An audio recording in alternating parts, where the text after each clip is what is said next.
Muy bien, ¿no? Entonces vamos a ver en este caso las rebeliones liberales de los años 1830 y 1848.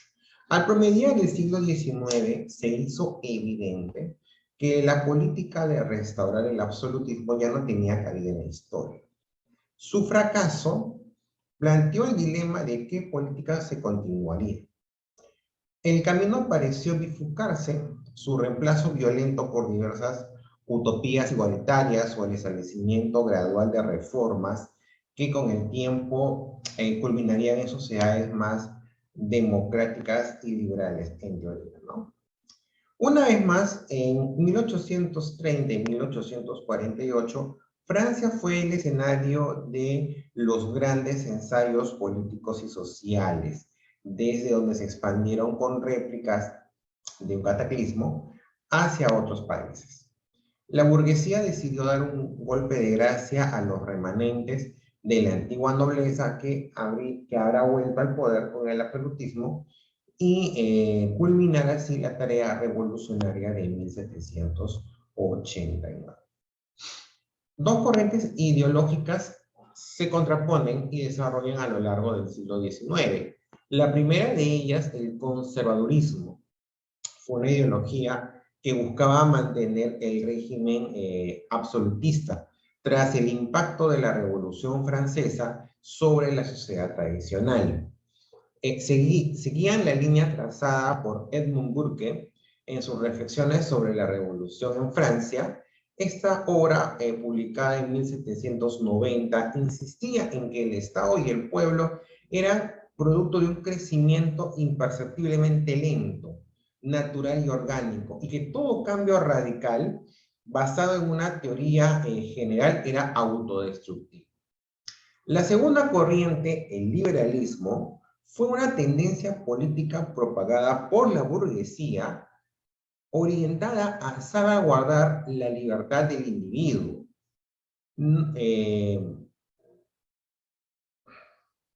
Justificación última del Estado. Esa libertad individual no depende de la cesión exclusiva del reino, que tendría facultad de revocarla. Por eso el titular del poder es el pueblo.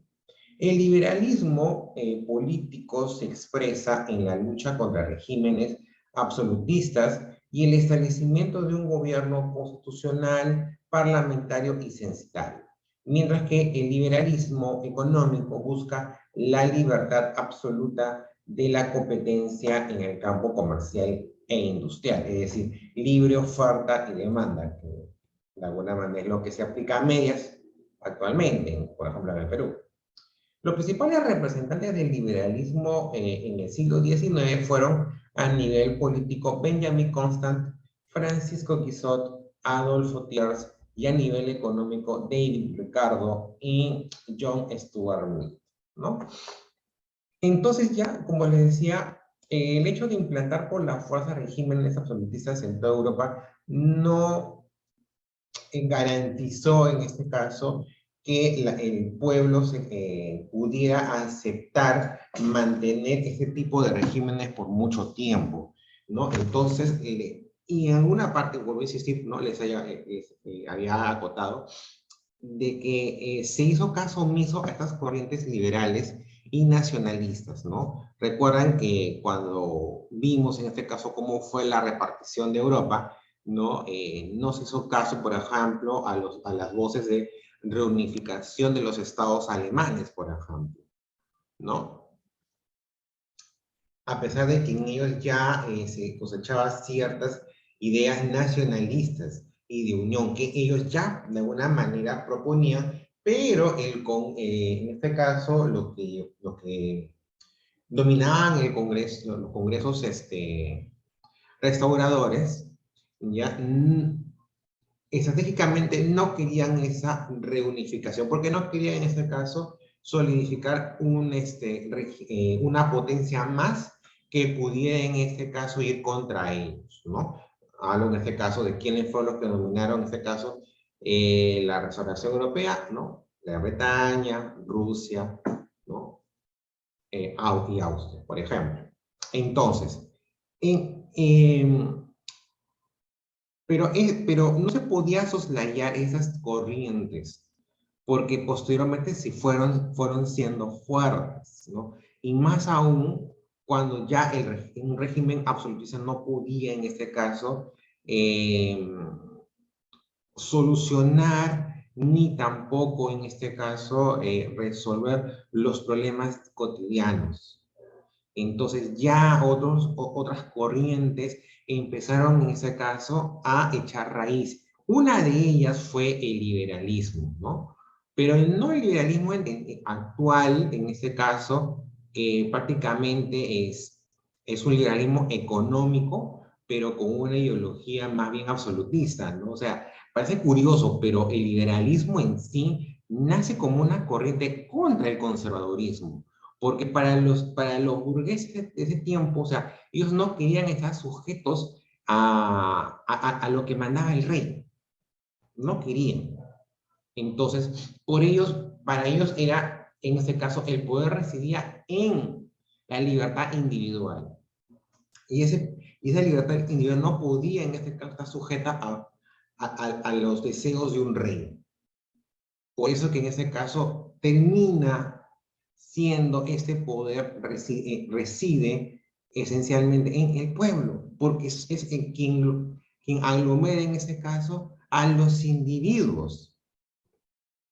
Entonces, el no poder en este caso, o sea, de alguna manera sostener que en sí el poder residía del pueblo, hacía en este caso que fueran contracorriente contra el conservadurismo que de alguna manera hablaba de mantener un régimen todavía absolutista, porque para ellos en ese caso el Estado, ¿no? Un Estado republicano, con base en el poder del pueblo, era todavía algo muy lento y de repente autodestructivo, pero que en ese caso no se correspondía con la realidad, pues que fue una corriente no popular el conservadurismo. En cambio, sí el liberalismo, pero este liberalismo que nace en ese caso con una mirada política, porque posteriormente tiene una mirada también económica, en donde en ese caso se libraba, o sea, la idea del liberalismo económico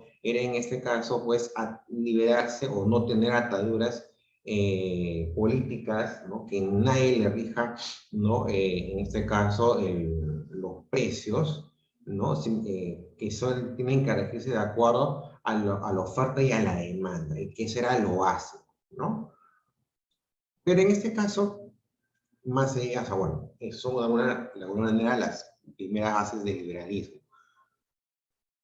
En sí, esta corriente política, pues, genera revoluciones de estos años, y son muy importantes porque ya con ellas, de alguna manera, empieza a erosionar los cimientos absolutistas. Vamos primero con la Revolución de 1830, que fue un movimiento dirigido por la burguesía francesa, con participación de sectores populares, contra la restauración absolutista en Europa. Esta revolución se originó en Francia y luego se difundió por gran parte de Europa, ¿no? O sea, recordemos que en ese caso la restauración iba a nuevamente, o sea, tenía que sofocar todos los remanentes de la Revolución Francesa. Entonces, tenían que volver a restablecer el poder de un rey en Francia. Y esta intención fue de alguna manera que nuevamente tuvo que mover a todos los cimientos de la sociedad francesa. Desde los burgueses, que eran en ese caso los comerciantes con mayor poder adquisitivo. O sea, ojo, a pesar de que dentro de los menos favorecidos eran los que tenían un poco más, en ese caso ellos no transaban, no querían transar con un poder absolutista. Ellos querían en ese caso eliminar ese estamento para que posteriormente ellos pudieran, en ese caso, llegar al poder y poder desde ahí consolidar un poder económico. O sea, si bien en este caso los burgueses tenían esa capacidad de moverse a nivel político, ya, no estaban solos, ¿no? En ese caso también, o sea, por una no sé cómo decir, por una afinidad, porque a la clase popular, al sector popular, ¿no? Hablamos en este caso trabajadores, campesinos, ¿no? También les favorecía una caída del régimen absolutista, ¿no? Porque ellos también, o sea, tenían esa idea de poder, en este caso, crecer, ir más allá de lo que ellos estaban haciendo. Un régimen absolutista, un rey, lo que iba a impedir era, en este caso, que ellos pudieran, en este caso, lograr mayores beneficios. Simplemente iban a mantenerse tal como habían estado antes de la Revolución Francesa. Causas de esa revolución de 1830. Un gobierno autoritario y absolutista de Carlos X, en perjuicio de la burguesía liberal. A esto se suma el gran descontento de las clases populares y la crisis económica en Francia. Generalmente toda revolución siempre tiene causa en crisis económicas, como ustedes se pueden dar cuenta. Pero antes de Carlos X ya se habían implantado un régimen absolutista, en este caso el reinado de Luis XVIII, por ejemplo, de 1815 a 1824, duró unos 9 años o menos. Este rey Borbón tuvo un reinado moderado, ya que estableció un gobierno parlamentario y promulgó una carta constitucional conocida como la Carta Otorgada, que atrajo a liberales moderados. Destaca la labor del primer ministro Élie Decazes, de tendencia liberal. Por otro lado, la nobleza y el clero estaban deseosos de recobrar ante todo las tierras que les habían sido arrebatadas por la revolución y de obligar a los campesinos a someterse de nuevo a las cargas feudales pre-revolucionarias. Cuando en 1824 Luis XVIII fallece, le sucede en el trono su hermano Carlos X. Y acá vienen los problemas. Carlos X fue un rey reaccionario, animado por una poderosa sed de venganza, a quien se le conocía como el rey de los emigrados. ¿Y por qué? En 1825 promulgó la llamada Ley de los 1.000 millones de emigrados, que indemnizaba a la aristocracia feudal afectada por la Revolución Francesa. El detonante de la revolución, en este caso, fueron las ordenanzas de julio, ¿no? Específicamente promulgadas el 25 de julio de 1830 por el ministro Jules Polignac. Con ellas se suspendía la libertad de prensa, se disolvía la Cámara Legislativa y se restringiría el derecho al voto. Medidas que perjudicaban directamente a la burguesía liberal. O sea, mientras que Luis XVIII fue un moderado, o sea, fue un rey, pero fue un rey moderado, que le dio cierto poder a los moderados liberales, y al darle cierto poder, pues estos pues, no tenían ningún motivo para, en este caso, iniciar alguna revuelta, porque de alguna manera estaban siendo parcialmente beneficiados. Entonces había una convivencia. Carlos X no fue así. Fue más que todo, sí, fue más radical, pero en el sentido opuesto, o sea, con una marcada idea de volver nuevamente a estamentos prerevolucionarios. Esto sí, en este caso, perjudicó a esa burguesía que se estaba convirtiendo en un sector social poderoso en la sociedad francesa. Entonces, cuando afectas a los que, en este caso, son más fuertes, entonces vienen los cambios, ¿correcto? ¿Cómo fue el desarrollo de los hechos de la Revolución de 1830? Por presión de la Iglesia y la nobleza, se cambió a Cibel Vizconde de Martignac, un liberal, por el príncipe Jules, un aristócrata. O sea, los aristócratas empezaron a copar el Estado. Se genera una gran oposición a figuras de Lafayette, el jefe de la Guardia Nacional, el periodista Adolfo Thiers, fundador del periódico Le National, y el profesor Guizot. Se producen las jornadas de protesta y rebelión el 27, 28 y 29 de julio por parte de obreros y estudiantes. El Palacio del Louvre fue ocupado por los campesinos, por sus partes, el ejército apoya a los insurgentes, ya que estaba a favor de una monarquía, pero de corte liberal. O sea, más o menos era mantenerse con lo que estaba trabajando Luis XVIII. Los republicanos bonapartistas son seguidores de Napoleón Bonaparte, ¿no? Y monárquicos liberales se unieron a la rebelión. Arrinconado y sin respaldo político y militar, Carlos X tuvo que renunciar y exiliarse a Gran Bretaña. Se proclamó el el duque de Orleans, con el título de Luis Felipe I, conocido como el Rey Ciudadano. Con ello se implantó una monarquía constitucional, marginando a la aristocracia del gobierno. Con el voto censitario, para los que tenían buen nivel económico y educativo, se marginó del poder y del gobierno al pueblo. O sea, ok, me marginas a los aristócratas, perfecto, pero estás marginando también, en ese caso, a una gran masa, que es el pueblo.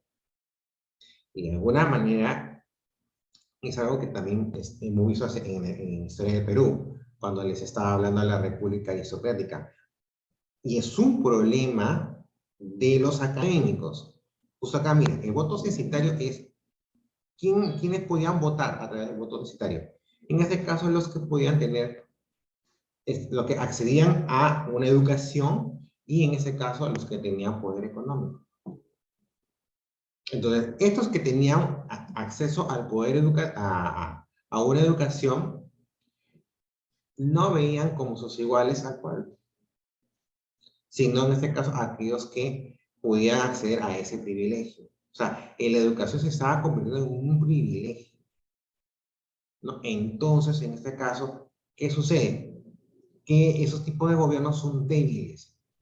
¿Por qué? Porque en este caso se sustenta tiene poco arraigo, no tiene un respaldo popular, y en ese caso las decisiones solamente van a beneficiar a ciertos grupos, nada más, no a todos.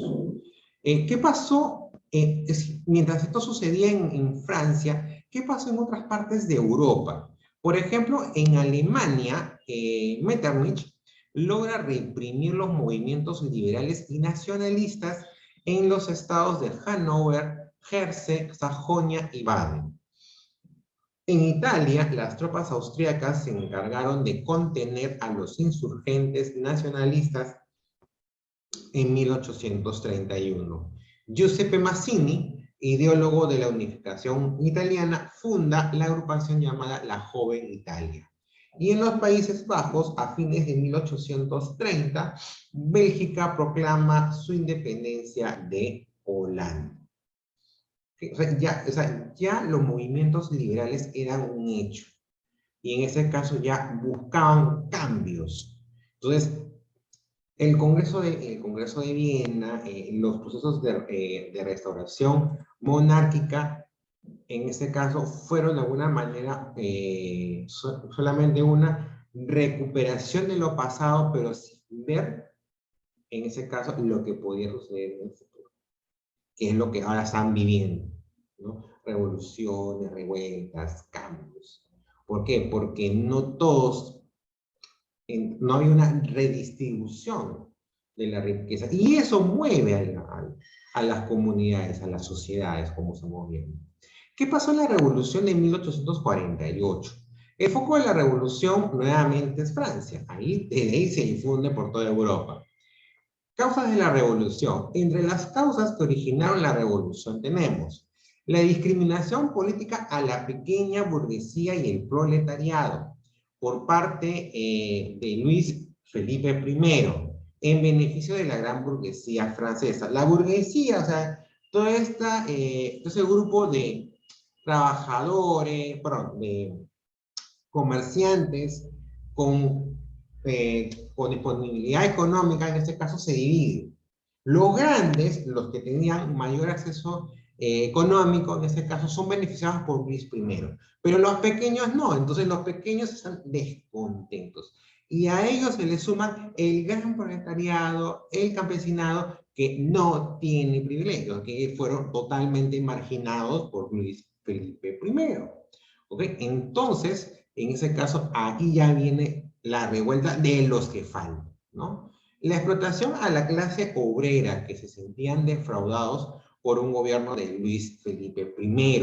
A esto se suma la oposición de los partidos políticos. ¿Ya? O sea, en ese caso, Luis Felipe, pues podemos decir que era un gobierno más moderado, pero en este caso se pasó, ¿no? O sea, tiró más para el lado de aquellos que tenían poder económico, pero el problema de él fue que eran unos poquitos. La gran masa nuevamente quedó fuera, y eso fue su perdición. Porque, ojo, no es que estaban tan contrarios a una monarquía constitucional, es más, de alguna manera, Luis XVIII sentó las bases que podía haber una coexistencia, pero en ese caso, al nuevamente sentirse marginados, entonces no, pues no me sirve. Necesito un cambio total que a mí me llegue un beneficio, ¿no? Por eso es que se genera nuevamente una revuelta. El detonante de la revolución en este caso fue la prohibición de un banquete público a celebrarse en París en febrero de 1848. Eso coincidía con una manifestación en contra del gobierno el 22 de febrero. En las elecciones de 1846 dieron una confortable mayoría al gobierno de Guizot, pero las reuniones privadas de la oposición se multiplicaban. El gobierno decide en ese entonces abolir el derecho a la reunión. Se producen las protestas del escritor Lamartine en El Nacional y del socialista utópico Louis Blanc. Se producen las jornadas del 23 y 24 de febrero. Los estudiantes y obreros salieron a las calles, se levantaron en barricadas para enfrentarse a las fuerzas del orden público. Luis Felipe destituye a Guizot, pero fue ya demasiado tarde. Con el apoyo de la Guardia Nacional, los grupos revolucionarios ingresaron al Palacio Real y lograron, en este caso, al rey abdicar. O sea, en este caso, cuando las fuerzas militares, policiales, se van en contra del gobernante, ya perdió. Dense cuenta siempre que de alguna manera, en cualquier revuelta, siempre las fuerzas militares y policiales son las que son las que tienen que, en este caso, contener al gobernante. Pero cuando se les va, se les voltea, entonces allá perdió. Entonces, sucedió en este caso con Carlos X, sucede ahora con Luis Felipe I. Entonces, se proclamó en este caso, o sea, caída en este caso en la monarquía de Luis Felipe I, se proclama la Segunda República, siendo elegido presidente Luis Napoleón Bonaparte. El nuevo gobierno abolió la esclavitud, se suprimió la pena de muerte para reos políticos, se estableció la libertad de prensa y se implantó el sufragio universal, todos reconocidos ante la ley. Louis Blanc, con el fin de asegurar el trabajo a todos los ciudadanos, fomentó la creación de talleres nacionales contratados por el Estado. Se producen las jornadas de junio por la negativa del gobierno a compartir el gabinete con los socialistas.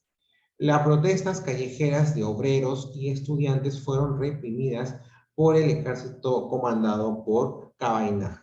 Con esto se selló el triunfo de la burguesía liberal. O sea, hubo una nueva república, pero el predominio de la república estuvo a manos de la burguesía liberal.